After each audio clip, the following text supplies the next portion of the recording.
दोस्तों, मैं एडवोकेट विनय पांडे इलाहाबाद। दोस्तों, मैं आप लोगों को बताना चाहता हूँ 69,000 शिक्षक भर्ती पर जो है, जैसा कि आप लोग जानते हैं कि आज जो है 3:28 तक दोस्तों 22 सीरियल नंबर तक सुनवाई हो पाई। 24 नंबर पर चूंकि ज्योति शुक्ला 69,000 से ही जुड़ा हुआ मैटर था जो है, और 31 नंबर पर रवि सक्सेना एंड अदर्स का पूरा बंच मैटर था। तो चूंकि 3:30 बजे से नेशनल इंश्योरेंस कंपनी, जो कि पिछली डेट पर भी जो है इसी केस के कारण जो है अपनी सुनवाई नहीं हो पाई थी, तो 3:30 बजे फिर ये केस लगा हुआ था। 3:28 पे जो बेंच सेक्रेटरी ने इस नेशनल इंश्योरेंस कंपनी वाले जो है केस को जो है कॉल किया, और अपना केस ना आता देख वहां पर उपस्थित सारे वकील खड़े हो गए, और उन्होंने जो है एक बार फिर से पीएस पटवालिया ने मेंशन किया कि हमने जो है फरवरी मार्च मतलब में भी आपको बार बार जो है इसको मेंशन किया, लेकिन आपने जो है इसकी सुनवाई नहीं की। और 69,000 से जुड़ा हुआ मामला है, ये 69,000 शिक्षक भर्ती से जुड़ा हुआ मामला है।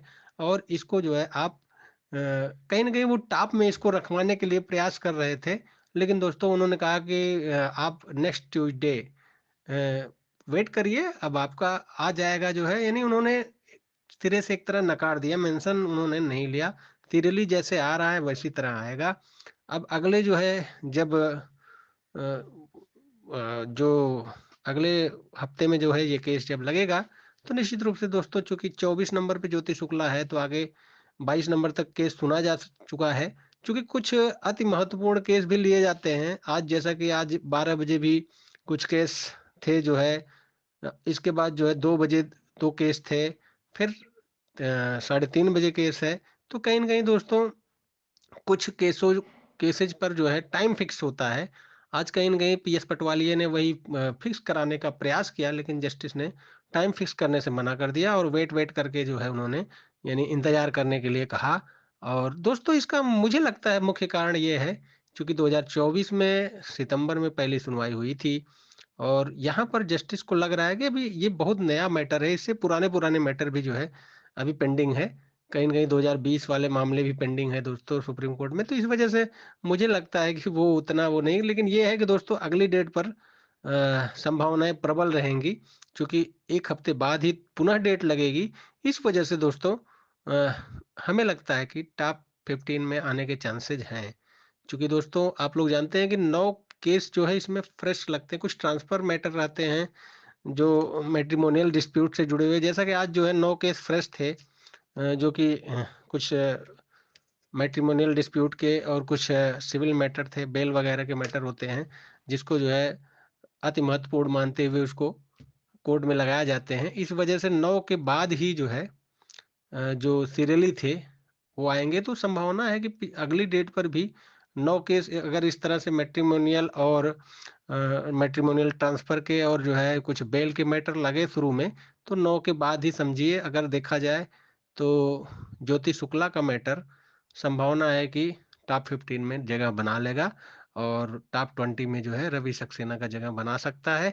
अब देखना होगा जो है कि अगर कोई एक दिन पहले जो है कोर्ट ने कोई ऑर्डर किया कि इसको जो है कल की डेट में लगाया जाए, तो वो केस और टॉप ऑफ द बोर्ड लगाया जाए, तो वो केस भी अगर उसमें जगह बनाएँगे तो निश्चित रूप से थोड़ा नीचे होता जाएगा। लेकिन दोस्तों, कभी न कभी जो है ये केस टेक अप होगा, और जस्टिस दत्ता चूँकि 20-22 केस ही सुनते हैं, 25 केस ही सुनते हैं, लेकिन वो मामले को फाइनल करने की दिशा में आगे बढ़ते हैं। ज़्यादातर इनके जो मामले हैं, इनकी कोर्ट के, वो डिसाइड हो जाते हैं। इसी तरह 69,000 शिक्षक भर्ती भी बहुत जल्दी डिसाइड हो जाएगा। जिस दिन ये टेक अप हुआ, अगर कोई पेपर वगैरह नहीं मँगाना पड़ा जस्टिस को, तो निश्चित रूप से उसी दिन फाइनल कर सकते हैं। लेकिन चूँकि गवर्नमेंट का रुख यहाँ पर बिल्कुल भी एकदम तटस्थ है, ना वो जो है कोई रिटर्न में कुछ दिया, सारे लोगों ने अपना रिटर्न सबमिशन दाखिल किया, लेकिन सरकार की तरफ से कोई भी रिटर्न सबमिशन दाखिल नहीं किया गया है।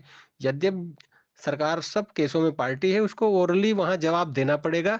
लेकिन जो है, अगर सरकार का व्यू जो है उन्होंने लिखित में जानना चाहा, चूँकि दोस्तों जजमेंट वगैरह जब रिज़र्व होता है, चूँकि बड़ा मैटर है, इतने बेंच हैं, हो सकता है जजमेंट रिज़र्व भी करें, तो लिखित में जो है पक्ष आना ज़्यादा ज़रूरी होता है कोर्ट के लिए। तो अब देखना होगा, लेकिन ये है दोस्तों कि जस्टिस दत्ता जो है, केस लटकाने-भटकाने वाले जजों में नहीं हैं, चूँकि वो केस को सुनते हैं और 1-1 घंटे सुनते हैं, मामला फाइनल करते हैं, इसलिए जो है वो निश्चित रूप से केस कम सुन पाते हैं और जानते ही हैं मंडे और फ्राइडे को फ्रेश केस लगते हैं। फ्रेश केस में आप उनका रिकॉर्ड देखेंगे तो एक-एक दिन में 60 से 80-80 केस सुन लेते हैं। चूँकि फ्रेश केस में बहुत ज़्यादा नहीं रहता है जो है वो देखना, या तो डिसमिस होता है या तो फिर जो है आफ्टर ये नोटिस होता है।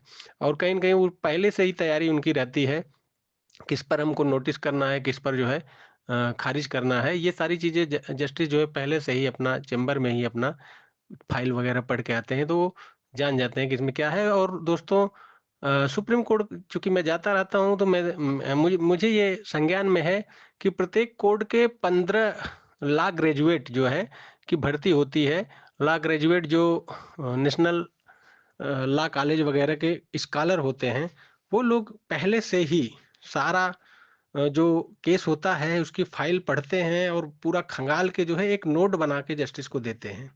उनकी भर्ती होती है दोस्तों, हर साल भर्ती होती है ये सुप्रीम कोर्ट में। जो नेशनल लॉ कॉलेज वगैरह के स्कॉलर लॉ ग्रेजुएट होते हैं, 1-1 साल के लिए जो है उनको भर्ती किया जाता है।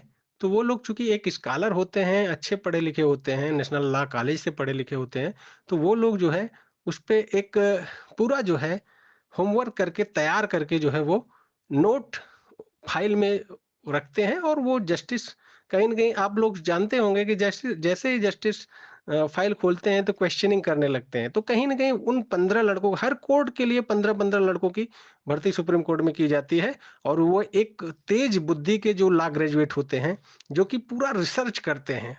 1 हफ्ता जैसे अपना केस 1 हफ्ते बाद लगा है, अब उसको जो है वो रिसर्च करके तमाम जजमेंट, तमाम वो सारे पॉइंट एक नोट करके जो है कहीं न कहीं उसमें जो है उनको दे देते हैं।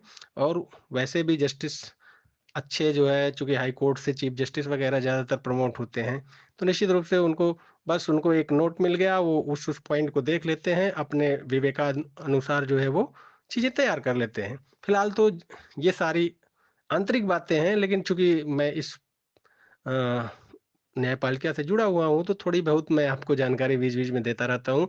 हालाँकि इन अपने केसों से जुड़ा ये मामला नहीं है, लेकिन चूँकि मैं आपको सरल भाषा में समझाना चाहता हूँ कि आखिर आप सोचते होंगे कि जस्टिस फाइल खोलते ही कैसे जो है वो तुरंत क्वेश्चनिंग करने लगते हैं। और कभी-कभी तो आप देखते होंगे जस्टिस बोलते हैं page number 27, page number 27, page number 227 खोलिए, देखिए ये लाइन पढ़िए। तो आखिर ये कैसे होता है कि तुरंत खोले, तुरंत वो 227 पे जो है कह दिए कि ये लाइन पढ़िए।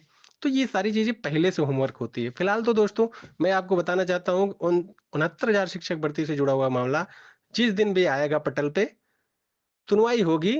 सरकार यदि भागना चाही, तो 1 आध डेढ़ भाग सकती है। अगर रिटर्न सबमिशन चूँकि वो दाखिल नहीं कर रही, तो हमें लगता है कि मैंने आपको पहले ही ओपिनियन दे दिया था कि सरकार 2027 के चुनाव के बाद जो है निस्तारित करना चाहती है। यद्यप जो है आरक्षण वालों की तरफ से इसमें बिल्कुल भी मानने को मैं तैयार हूँ कि आरक्षित वर्ग की तरफ से बार-बार जो है पीएस पटवालिया को मेंशनिंग के लिए खड़ा किया जा रहा है। तो निश्चित रूप से उनकी तरफ से पैरवी हो रही है केस को फाइनल कराने के लिए। और निश्चित रूप से वो पूरा प्रयास कर रहे हैं कि ये चीज़ें माननी पड़ेगी, क्योंकि जो चयनित हैं दोस्तों, वो तो जो है निश्चित रूप से जब स्टे हो गया है ऑर्डर, तो वो लगातार 10 साल स्टे रहे, उनको वेतन रिलीज़ होता रहेगा। जो अचयनित जनरल हैं दोस्तों, वो जो है चूँकि एक सीमित संख्या में है, 600-700 याची हैं मैक्सिमम, तो 600-700 लोगों का कोई बहुत बड़ा अस्तित्व नहीं है जो है कि वो हर डेट पर मेंशनिंग के लिए मतलब सीनियर एडवोकेट खड़ा कर सके। लेकिन चूँकि अ, आरक्षित वर्ग के जो चयनित हैं, वो लोग एक बढ़िया जो है एक संख्या में हैं और निश्चित रूप से वो लोग अच्छा कर रहे हैं, ये मानना पड़ेगा। वो केस को फाइनल कराने की दिशा में बढ़िया कर रहे हैं। आज भी जो है सा दो 3:28 मिनट पर पीएस पटवालिया ने शोर से जो है अपना पक्ष रखा। और उन्होंने कहा कि हम पिछले 3 बार मेंशनिंग कर चुके हैं माय लॉर्ड, लेकिन जो है इस पर कहीं न कहीं ये 69,000 टीचर से जुड़ा हुआ मामला है, इसको सुनिए। लेकिन उन्होंने कहा वेट नेक्स्ट वीक जो है। तो कहीं न कहीं दोस्तों फिलहाल तो अगली डेट 25 तारीख लगने वाली है और ज़्यादा संभावना है कि टॉप 20 में केस आ जाएगा। और टॉप 20 में यदि केस आ गया और सीक्वेंस में यदि ज़्यादा केस नहीं हुए, तो उस दिन सुनवाई के प्रबल चांस रहेंगे। धन्यवाद दोस्तों, मैं एडवोकेट विनय पांडे, प्रयागराज।